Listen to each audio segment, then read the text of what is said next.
So this is supposed to be a simple model, a dumbed down model of a typewriter when typewriters were still fairly new and fangled and fancy. So this one, you just spin the little dial and then you push the button and it makes an impression of the letter, which is teeny tiny in this side right down under here.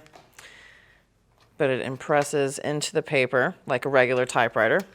So you just, if you want to type out the word dog, you move it to D, press the button, spin it around to the O, button, and back to the G, and you'd have your piece of paper there. It still has its original little ink tube.